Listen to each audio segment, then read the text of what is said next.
estamos en la clase, creo que es clase 11, en realidad, o la ampliación 11, y bueno, como sabéis, estamos en este libro Conociendo al Dios Vivo, que va viendo paso a paso los atributos de Dios. Vamos aprendiendo más de nuestro Dios. Y empezamos estos estudios con ese texto de Oseas 4, versículo 6, que dice: mi pueblo fue destruido porque le faltó conocimiento. Y nos damos cuenta de cómo muchas veces, y en nuestra sociedad más, incluso en iglesias más, no conocemos bien a nuestro Dios, lo que Él nos ha revelado a través de su palabra. Así que seguimos en este libro y vimos hace 2, 3, 4 semanas que Dios es grande, por supuesto, es uno de los atributos de Dios, y vimos las respuestas que debíamos tener ante la grandeza de Dios. Una era que debemos proclamar y engrandecer su nombre. En los salmos aparecía eso: Dios es grande, debemos engrandecer su nombre. Ahora vimos que engrandecer su nombre no es que podemos hacerle a Él más grande, sino es como un telescopio, que aquello que es tan grande lo hace más grande para que lo podamos ver. No que lo amplía, sino que lo podemos ver más grande. También debemos temer a Dios, no solo engrandecerle, temer a Dios por encima de cualquier otro ídolo, cualquier otra cosa. Nuestra alma debe bendecir a Dios, Salmo 103. Bendice alma mía a Jehová, bendiga todo mi ser su santo nombre. Y dijimos que bendecir significa decir bien de Dios, hablar de cómo es Él, de lo que Él ha hecho. Eso es bendecir a Dios. También debemos desear y buscar las grandes obras de nuestro Dios. Estas son nuestras respuestas ante la grandeza de Dios. Y por último lugar, dijimos que debemos cantar sobre los caminos y la gloria de nuestro gran Dios. Estas son las respuestas a la realidad de que nuestro Dios es grande. Pero lo que quería empezar hoy, que es ir otra vez a estas dos últimas lecciones, que Dios es perfecto y que Dios es eterno. Ahora, cuando hablamos de que Dios es perfecto, se podría decir que es casi una redundancia, porque si eres Dios, tiene que ser perfecto. No existe un Dios imperfecto. Por el mismo hecho de decir que eres Dios, debe ser perfecto, y la perfección, incluso en bastantes libros, no se suele contar con uno de sus atributos, pero es bueno que pensemos en estas cosas. Es más, muchas veces las características de Dios se habla como las perfecciones de Dios, porque todo lo que hay de Dios es perfecto. Y por supuesto que Dios tiene que ser perfecto, porque en el momento en que hubiera un fallo, pues dejaría de ser Dios, y eso es imposible.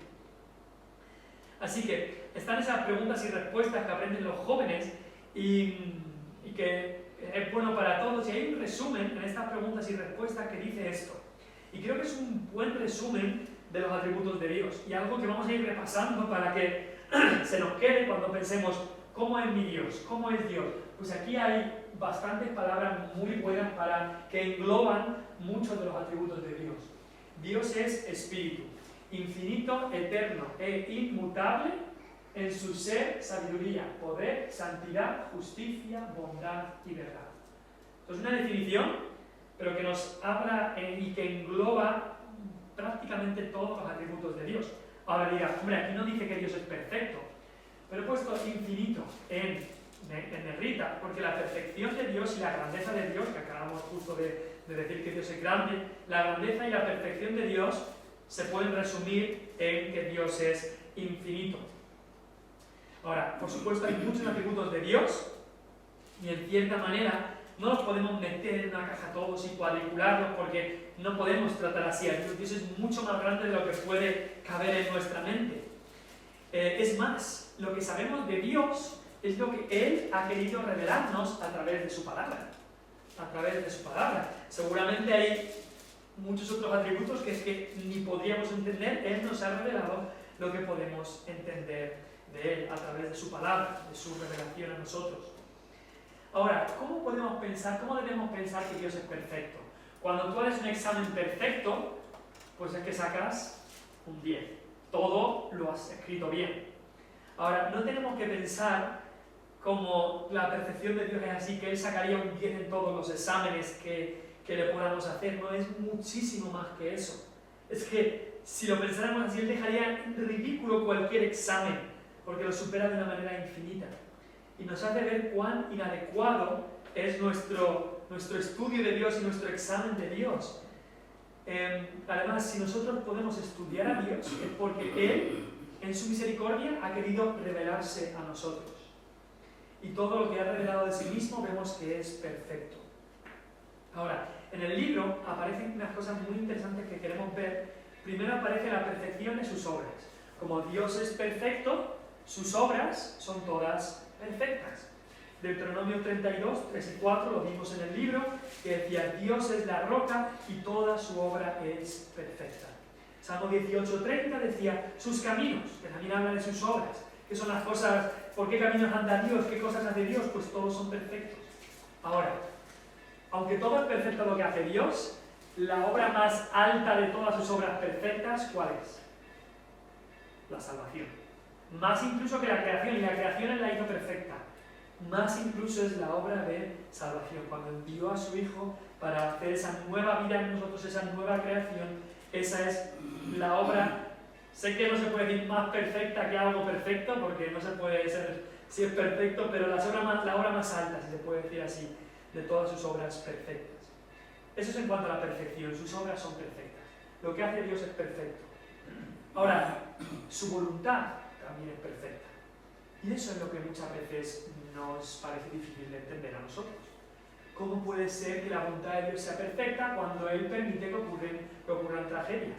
Cuando un niño nace ciego, cuando una madre con niños pequeños tiene cáncer o padece o muere de cáncer, cuando unas personas mueren injustamente o ocurren desgracias así. Tenemos que acordarnos de que la voluntad de Dios es perfecta. El propósito y el plan de Dios para nosotros son dignos de nuestra absoluta confianza.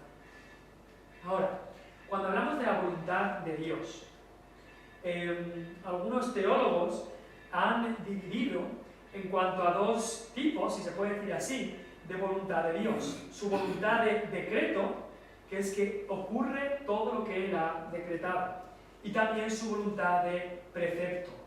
Y esa voluntad de precepto es lo que Dios quiere y nos dice que hagamos. Hay que dividir entre esas dos voluntades de Dios. Precepto es lo que Dios ha ordenado, precepto es lo que Dios ha dicho que debería pasar. La voluntad de Dios es nuestra santificación. La voluntad de Dios es que nadie se pierda, sino que todos procedan al arrepentimiento. Eso es la voluntad de precepto de Dios, pero hay también una voluntad de decreto de Dios, lo que Dios ha ordenado que pasará. Vemos un ejemplo en cuanto a esto con Faraón. ¿Os acordáis la historia en la Biblia de que el pueblo de Dios estaba esclavo en Egipto? Y había un faraón ahí, y el faraón no amaba a Dios, no quería saber nada de Dios. Y Dios le dice a Moisés: ve a Faraón y dile: deja a mi pueblo ir, deja que mi pueblo se marche. La voluntad de precepto, lo que Dios le estaba diciendo de hacer a Faraón es que dejara al pueblo ir. Pero también nos dice ahí en Génesis y también en otros libros, en Éxodo y en otros libros, que Dios había decretado, Dios iba a endurecer el corazón de Faraón para que no los dejara ir. Entonces, Dios, su voluntad de decreto es que eso ocurriera, que Faraón endureciera su corazón para no dejarles ir. Pero por otro lado, Dios le dijo: déjalo ir. Y tenemos que ver esas dos cosas. Ahora, Dios permite que pequemos.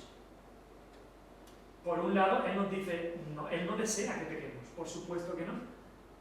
Dios quería que Adán y Eva tomasen del fruto, por supuesto que no. Dios les dijo: no toméis del fruto. Y su voluntad era que ellos permaneciesen en santidad.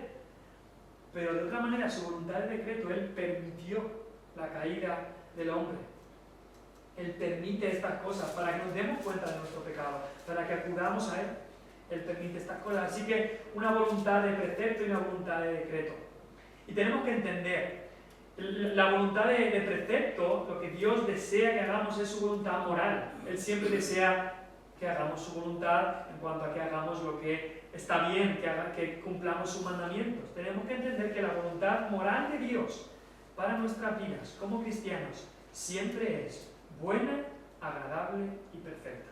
Cuando hablamos de la voluntad de Dios, a veces nos duele, y es que si hago lo que dice la Biblia es que va a ser tan difícil. Pero ahí en Romanos 12 dice: para que comprobéis cuál sea la buena, buena voluntad de Dios, agradable y perfecta. Importante, ver así la voluntad de Dios. Ahora, alguien se preguntaría, ¿y nosotros? Dios es perfecto, sí, sus obras son perfectas, su voluntad es perfecta. ¿Y nosotros podemos ser perfectos? Pues la respuesta es, no podemos ser perfectos de la misma manera que Dios. Y claro, escuchamos en nuestro derredor que la gente dice, claro, nadie es perfecto. Nosotros tenemos que decir, Dios sí que lo es. Dios sí que lo es. Y algunos otros dicen, no, yo no soy perfecto, pero sí que soy buena persona. ¿Qué respondió Cristo a eso? ¿Os acordáis cuando le vino alguien a Cristo y le dijo, Maestro bueno, ¿qué haré para heredar la vida eterna? ¿Qué le dijo Cristo a ese joven rico? ¿Alguien se acuerda? Cuando dijo, Maestro bueno. Que vendiera todo lo que tenía. Sí, pero antes de eso, las primeras palabras que le dijo Cristo. Es que no me acuerdo, pero dice, ¿quién hay bueno si no solo Dios? Muy bien, ¿quién hay bueno sino solo Dios? Cuando esta persona vino y se postró, Maestro bueno, ¿qué haré para heredar la vida eterna? Cristo le dijo, ¿por qué me llamas bueno? Solo hay uno bueno, Dios. Luego le dijo, vende todo lo que tienes y dale a los pobres. Pero es curioso que Cristo dijera eso, porque lo que Cristo le estaba enseñando a ese hombre es, tú no eres bueno. Y si me llaman bueno a mí, que sí que lo era, eso significaba que Cristo es Dios, porque solo hay uno bueno completamente. La Biblia nos dice por cuanto todos pecaron y están destituidos de la gloria de Dios. Entonces, tenemos que tener claro eso. Dios es perfecto y el que es realmente bueno es solamente Dios. Y para poder entender la perfección de Dios, ¿a quién tenemos que mirar? A Cristo, porque Él es el que nos revela cómo es el Padre. Entonces, quizá alguno dice, entonces, ¿qué pasa con este versículo?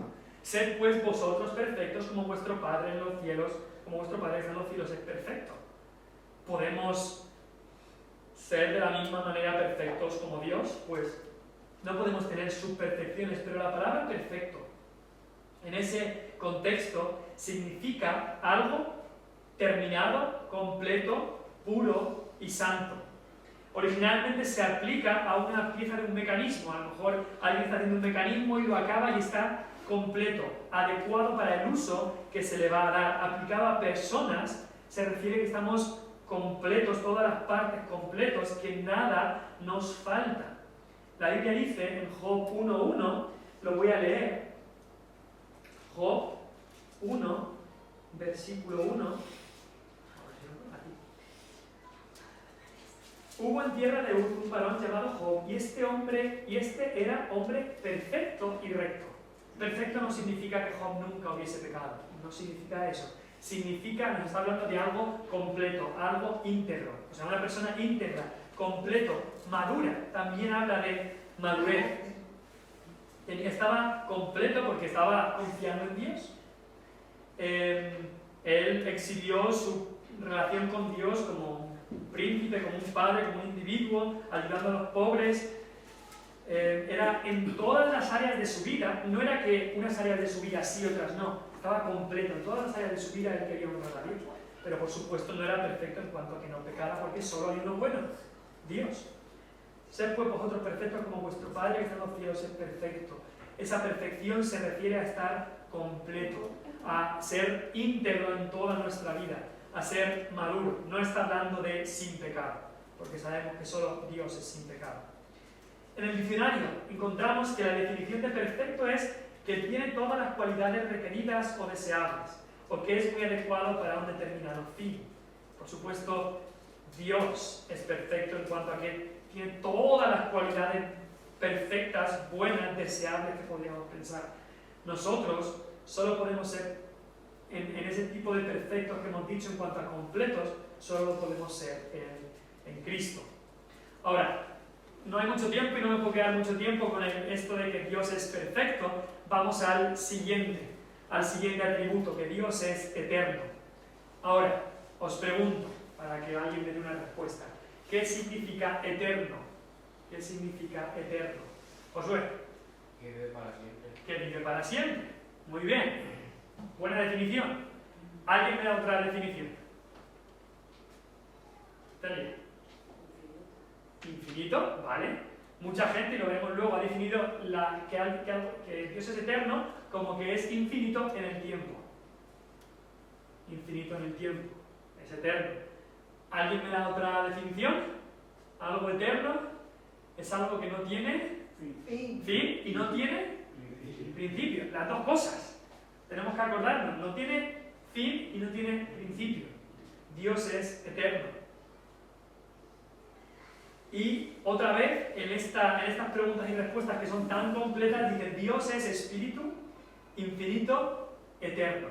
Infinito podía agrupar a la grandeza de Dios, la perfección de Dios, y ahora nos dice exactamente eterno. Ahora, no intentemos entender todo lo que es la eternidad, porque nuestras mentes son pequeñas. Yo a veces me he puesto a pensar, ¿qué significará estar en el cielo por años y 100 años y 10.000 años y para siempre, siempre, siempre? ¿Qué significará eso? No podemos llegar a comprender en nuestra mente, pero que no lo podamos llegar a comprender no significa que no sea verdad. Y la verdad es que si la Biblia no dijera en ningún lugar que Dios es eterno, llegaríamos a esa conclusión por todas las otras cosas que nos dice de Dios. Todos sus demás atributos nos llevan a eso, es decir, el atributo de infinito, como ha dicho Celia, nos lleva a pensar, si Dios es infinito, pues en el tiempo también es infinito. Entonces, Él es eterno. Todo en Él es infinito. Así es, todo en Él es infinito. Todos sus atributos. Por eso en esta definición, y es bastante completa, porque dice, Dios es infinito, eterno e inmutable. Estas tres cosas, infinito, eterno e inmutable, lo es en todas las otras características. En su ser, sabiduría, poder, santidad, justicia, bondad y verdad. Estas tres primeras características, Dios es eso en todas sus otras características. Y ahora, este concepto de eternidad es muy necesario para darle sentido a todas las demás doctrinas cristianas. Entonces, vamos a ver algunas cosas. Por ejemplo, a veces nos es difícil entender cómo Dios puede ser eterno. Alguien, un autor llamado C.S. Lewis, la definió como: imagínate que pudieras tener un rollo de papel, un rollo de papel de que puedas escribir, un rollo de papel que sea infinito en extensión. Infinito, larguísimo, infinito. Y coges ese rollo de papel y coges un bolígrafo y haces una línea. Pues eso nos ayudaría a pensar, el rollo de papel entero es la eternidad. Y el tiempo, es decir, desde que comenzó con la creación del mundo hasta que Dios lo acabe, el tiempo es solamente esa línea. Como dice ahí, el tiempo es solamente esa línea. Y todo, y por supuesto no acaba ahí ni acaba ahí, el rollo de papel inmenso sería la eternidad. Para que pensemos un poco en qué es el tiempo en comparación con la eternidad. No sabemos cuánto tiempo tendrá este universo que Dios ha hecho. Sabemos, yo creo que comenzó hace unos 6.000 años, pero no sabemos hasta cuándo durará. Pero el tiempo no es nada en comparación con la eternidad. Y Dios es eterno. Dios es eterno. Eterno porque no tiene principio. Él estaba ahí. La Biblia empieza diciendo, en el principio, Dios. Dios ya estaba ahí. Dios no fue creado. Dios no tiene inicio. En el principio Dios. En el principio ya estaba ahí. Ya estaba, eternamente. Y al final de todo, cuando este mundo ya acabe todo, Dios seguirá estando. Ahora, también a Cristo se le llama, Cristo es Dios, se le llama el Alfa y la Omega. Y tenemos que entender, Alfa y Omega son la primera y la última letra del alfabeto griego. Es como decir la A y la Z. Entonces tenemos que entender que Dios ve juntos el final y el principio. Yo no veo el final de este culto, acabaremos Dios mediante a lo mejor a las 12:15 por ahí. Yo no veo cómo va a acabar. Dios ve el principio y el final de este culto a la 1. Lo ve todo, no a 1 de la tarde. Lo ve en uno, lo ve todo. Dios ve el principio de la creación como el final de este mundo, lo ve todo junto. Dios no tiene pasado ni futuro. Dios vive en un eterno presente. Ahora, eso es difícil para entenderlo en nuestra mente, porque nosotros ayer pensamos en ayer, pensamos en mañana. Dios no piensa en ayer y en mañana. Nos dice la Biblia, para Dios un día es como 1000 años y 1000 años como un día. El tiempo en el que nosotros vivimos se ha definido como una sucesión de cambios consecutivos. Tú has cambiado de ayer a hoy. Aunque no te lo creas, has cambiado. A lo mejor se te ha caído un pelo. A lo mejor me ha salido un grano. Algo hemos cambiado de un día a otro, aunque sea imperceptible, que no se pueda percibir, pero hemos cambiado. Dios no cambia. Han pasado 6.000 años desde la creación del mundo y Dios sigue siendo exactamente el mismo que entonces. Nosotros en un año hemos cambiado y, como dice mi padre, en 100 años todos calvos. En 100 años todos vamos a estar calvos, porque vamos a morir, tenemos una fecha de caducidad, estamos en el tiempo. Pero Dios no está en el tiempo, Dios es eterno. Entonces, aunque nos sea difícil entenderlo, pero tenemos que creer esta verdad. A Dios no le afectan los cambios que hay en el mundo. A Dios no le afecta la inflación, que suban los precios. A Dios no le afecta eso. No le afecta la guerra de Ucrania en cuanto a que Dios no le ha cambiado los planes de lo que iba a hacer. A muchos les cambia los planes las cosas que ocurren, a Dios no. El tiempo no le afecta de esa manera. A nosotros nos toca esperar. Hoy he ido a recoger a José Antonio bastante antes de lo que suele ser recogido. Entonces, claro, eso significa que es antes. Entonces hay que hacer cosas. Y cuando algo va a ocurrir a las 8, pues no va a ocurrir a las 6, va a ocurrir a las 8. Y pensamos en un antes y en un después. Dios no funciona así. Para Dios, todo lo que tiene que suceder ya ha sucedido. Y eso es curioso. Para Dios todo lo que tiene que suceder ya ha sucedido. Es muy curioso, en el libro del Apocalipsis se nos dice de Cristo, el Cordero de Dios, que quita el pecado del mundo, el Cordero de Dios que ahora está ahí en el cielo, y dice, el Cordero de Dios que fue inmolado desde antes de la fundación del mundo. ¿Cuándo fue muerto Cristo como el Cordero de Dios? ¿Al inicio o hace 2000 años? Diríamos, hace 2000 años. Cristo vino y murió, fue inmolado por nuestros pecados. Pero en la mente de Dios, eso era tan seguro que ya había ocurrido. Dice, el Cordero de Dios que fue inmolado desde antes de la fundación del mundo. Dios está fuera del tiempo y Dios todo el tiempo lo tiene junto. Lo ve todo como uno. Nosotros no. Nosotros somos seres humanos, criaturas sujetas al tiempo. Dios no. Dios no está atado al tiempo. Dios no llega ni antes ni después, llega cuando tiene que llegar. Ahora, eso es Dios, pero nosotros, y este es el versículo clave que dice en Eclesiastés, tú has puesto eternidad en el corazón de ellos. Dios ha puesto eternidad en nuestro corazón, pero eternidad relativa, en cuanto a que nuestra alma va a vivir para siempre. Josué ha dicho que la eternidad es vivir para siempre. Sí, de una manera, pero es vivir desde siempre para siempre. Esa es la eternidad de Dios. Ha vivido desde siempre para siempre. La eternidad de nosotros, la eternidad de nuestra alma es que tuvimos un inicio, sí, pero vamos a vivir para siempre. Nuestra alma va a vivir para siempre. Y este versículo nos revela algo muy importante, que Dios ha querido poner en el hombre algo que le pertenece a él. Dios ha hecho algo especial cuando creó al hombre. No ha hecho esto ni con los animales, ni con los otros seres, ni con las plantas, ni nada así. Lo ha hecho con el hombre. Lo creó a su imagen y semejanza. Y una de estas características es que tenemos una parte espiritual, un alma. Los animales no tienen alma.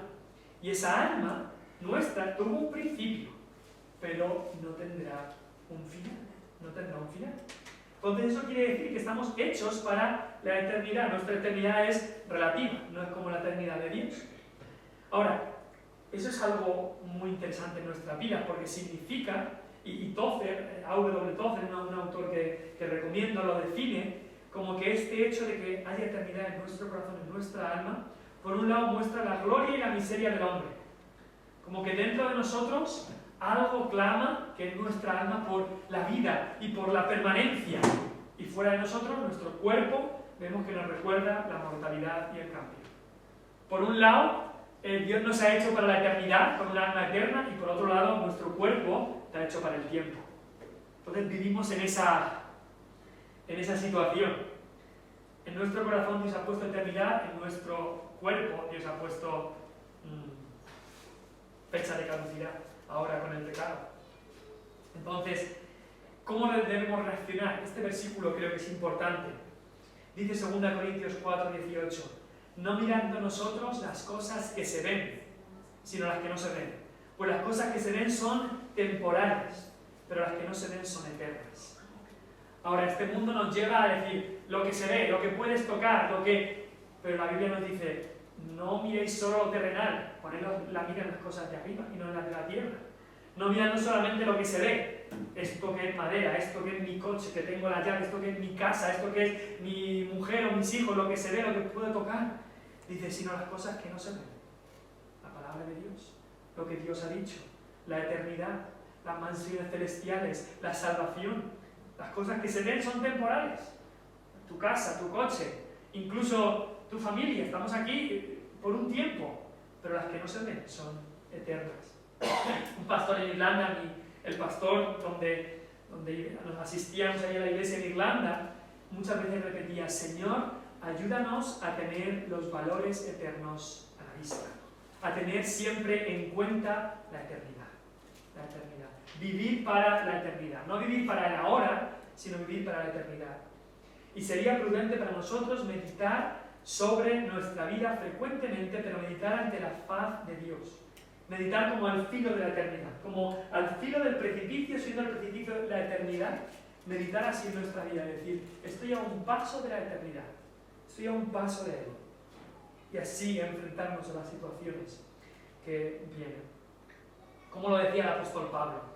El apóstol Pablo estaba en la cárcel cuando escribió este versículo, 2 Timoteo 1:10, y dice que nuestro Salvador Jesucristo, el cual quitó la muerte y sacó a luz la vida y la inmortalidad por el Evangelio. Y es que, aunque hemos dicho que nuestra alma desea esa eternidad, pero nuestro cuerpo muere, Jesucristo ha cambiado muchas cosas para el ser humano, viniendo a este mundo y salvando a pecadores. Cristo estaba en la eternidad, Él salió de la eternidad, entró al tiempo para rescatar a pecadores. Nosotros guiamos derechos a la muerte eterna para rescatarnos y llevarnos a la vida eterna. Y Pablo, cuando estaba escribiendo este versículo, estaba cerca de morir. Dice, yo ya estoy para ser sacrificado, he corrido la batalla, he peleado la batalla, he corrido la carrera, he acabado la carrera, he guardado la fe, decía Pablo. Este es su último libro que escribió. Y él podría decir, Cristo ha quitado la muerte. Para el que ha creído en Cristo, Cristo ha quitado la muerte. ¿Y a qué se refiere eso si vamos a morir físicamente? En el Nuevo Testamento dice que aquellos que mueren en el Señor es que duermen. Porque es un cerrar los ojos aquí y abrirlos en su presencia. Y lo dice ahí de una manera muy bella, pero también muy real. Él ha quitado la muerte y ha sacado la luz, la vida y la inmortalidad por el Evangelio. La vida y la inmortalidad por el Evangelio. Que todos los que creen en Él tendrán vida eterna. Entonces Cristo cambia. Todo en cuanto pensamos de la eternidad que Dios ha puesto en nuestro corazón, Cristo la cambia de una manera tremenda. De tener una muerte eterna en el infierno, a tener vida eterna en Cristo y con Él. El autor de A.W. Tozer tiene un libro sobre los atributos de Dios, el conocimiento del Dios Santo, creo que se llama. Y en el capítulo sobre el Dios es eterno, empieza con esta oración que quería leerosla. Dice, en este día nuestro corazón aprueba con alegría lo que nuestra razón nunca podrá comprender por completo. Es una buena frase para empezar. Nuestro corazón acepta con alegría lo que nuestra razón nunca podrá comprender por completo, la eternidad. Oh anciano de días. No podremos entender la eternidad, pero la recibimos y la aceptamos con alegría. ¿Acaso no eres tú desde la eternidad, Señor, Dios mío, mi santo? Te adoramos a ti, Padre eterno, cuyos años no tendrán fin, y a ti, Hijo engendrado por amor, cuyas salidas han sido desde los días de la eternidad. Eso dice Miqueas 5:2, anunciando que Cristo nacería en Belén, dice, tus salidas han sido desde los días de la eternidad. Cristo, muy buenas a todos. Cristo viene desde la eternidad porque Él es Dios. También dice, te reconocemos y adoramos a ti, Espíritu eterno, que antes de la fundación del mundo viviste y amaste en gloria igual con el Padre y el Hijo. Extiende y purifica la mansión de nuestra alma, de manera que pueda ser una habitación adecuada para tu Espíritu, que prefiere el corazón recto y puro a todos los perros. Amén. Vamos a acabar aquí y en 5 minutos, buenos días, en 5 minutos, Dios mediante, empezaremos el culto. Hemos visto hoy cómo Dios es perfecto y Él es eterno. Y para la semana que viene, Dios mediante, haremos la lección número 11, que dice Dios es autoexistente y autosuficiente. Pero vamos a orar.